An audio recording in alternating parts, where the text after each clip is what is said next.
우크라이나는 유럽의 곡창지대라고 불릴 정도로 비옥한 땅을 가지고 있습니다. 또한 현대 산업에 필요한 다양한 자원들이 존재하는 곳으로 축복받은 땅이죠. 그런 우크라이나가 현재 러시아의 침략으로 고통받고 있습니다. 세계 곳곳에서 우크라이나가 빠르게 항복할 것으로 생각하였지만 우크라이나는 강하게 저항하고 있죠. 열세에도 불구하고 우크라이나가 강하게 저항할 수 있는 이유는 우크라이나의 국민들이 똘똘 뭉쳤기 때문입니다. 이렇게 국민들이 똘똘 뭉칠 수 있는 이유는 현 우크라이나 대통령의 뛰어난 리더십도 있지만 함께 공유하고 있는 러시아에 대한 아픈 역사가 있기 때문입니다. 1917년 1차 세계대전으로 인해 삶이 피폐해진 민중들이 러시아 제국 황제에 대한 불만이 쌓입니다. 이러한 민중들의 불만을 해결해줄 사람이 등장하니 공산주의하면 떠오르는 블라디미르 레닌이었죠. 레닌의 연설은 많은 민중을 감동하게 하였고 레닌의 인기는 높아지고 있었습니다. 그리고 같은 해 2월 대규모 시위를 통해서 니콜라이 2세가 퇴위하게 됩니다.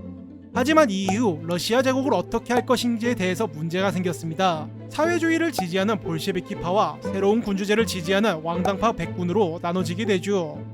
서로에 대한 입장 차이가 좁혀지지 않고 불만들이 쌓이다가 적백내전이 발발하게 됩니다. 적백내전으로 인해 러시아 제국 전역이 싸움터로 변하게 되고 그동안 러시아 제국의 지배하에 있던 우크라이나가 독립하게 됩니다. 하지만 이 독립은 오래가지 못했죠. 1922년 하나의 뜻으로 합쳐진 인민들과 레닌의 리더십으로 소비에트 연방이 승리하게 됩니다. 소비에트 연방은 이제 내전으로 잃었던 영토를 다시 찾기 위해 준비를 하게 되죠. 일단 유럽의 곡창지대 우크라이나로 시선이 가게 됩니다. 적백내전 후 강력해진 소련의 군대를 앞세워 우크라이나를 소비에트 연방으로 합병시켜버리죠. 소련에게 우크라이나는 매우 소중한 지역이었죠. 하지만 그것이 우크라이나에게는 도구로 돌아오게 됩니다. 그동안 볼셰비키를 이끄는 소련 내 위대한 지도자 레닌이 죽고 새로운 소련의 수장 스탈린의 등장 때문이죠. 스탈린이 집권한 후 소련이 서방 국가에 밀리지 않기 위해 공업 발전을 추구했고 그렇게 소련의 경제 발전을 위한 5개년 계획을 발표하죠. 소련의 경제 발전 방식은 부르주아로부터 뺏었던 공장을 인민들이 다 같이 힘을 모아서 트랙터와 같은 기계들을 생산하여 농사를 짓는 농업 집단화를 이루는 거였죠. 농업 집단화로 늘어난 식량으로 공장에 일하는 인민들에게 식량을 나눠주는 방식이었습니다.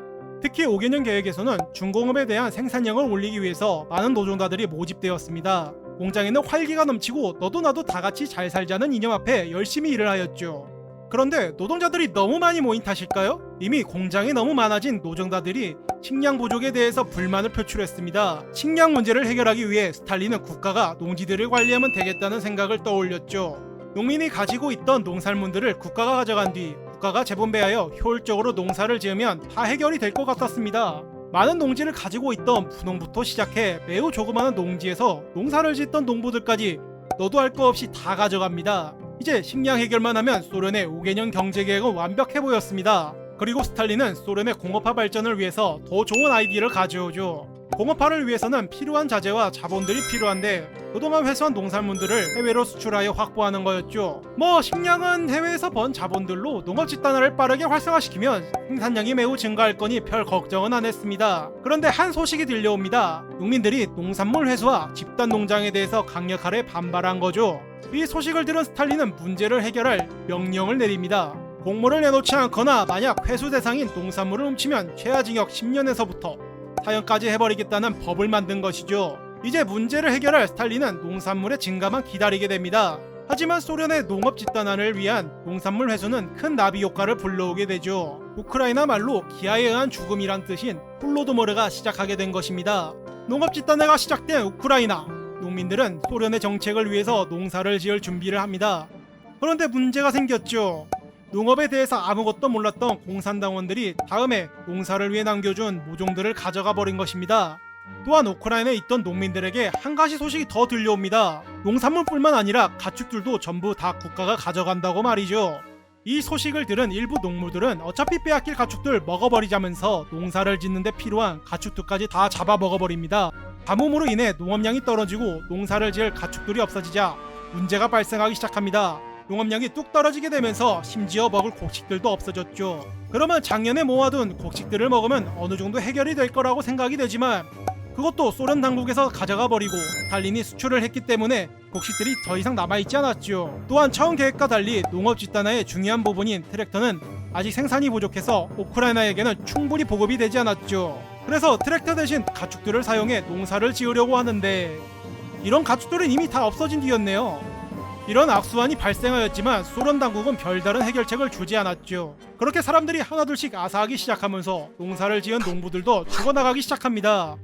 심지어 잘못된 소련 당국의 농업 지식으로 인해서 비옥하던 우크라이나 토지들은 힘을 잃어버리게 되죠. 그렇다고 많은 사람이 죽어나가고 있는데 소련의 다른 지역에서 식량을 가져오면 되는 거 아닌가 생각은 하지만 소련 당국 내에선 아무런 소식이 없었습니다. 이제 우크라이나 안에서 있어봤자 죽을 뿐이라고 생각했던 농민들, 이주를 선택합니다. 이주를 선택한 농민들 앞에 등장한 것은 소련의 강력한 군대들이었죠. 바로 소련의 정책 때문입니다. 소련 내에서 소련에서 주는 보급품과 교육을 받기 위한 여권 같은 게 존재를 했는데 우크라이나인들을 포함해 기근이 발생한 지역의 농민들의 탈출을 막기 위해 당국의 허락 없이는 다른 지역으로 가는 것도 금지했죠.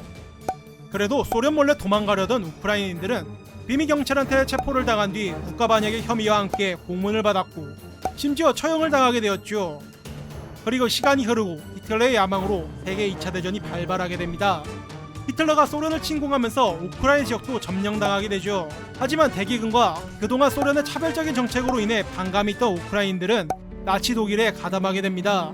이후 소련에 다시 탈환된 우크라이나는 독일을 도와줬다는 일 때문에 더더욱 고통을 받게 됩니다. 또한 그동안 많은 사람을 죽게 했던 홀로도모르는 사실 나치 독일이 전쟁을 위해 만들어낸 허구일 뿐이라면서 실제로 일어나지 않은 일이라고 발표를 하였죠. 우크라이나의 홀로도모르는 소련이 붕괴하기 전까지 부정하였고 관련된 기록들도 남아있지 않았습니다.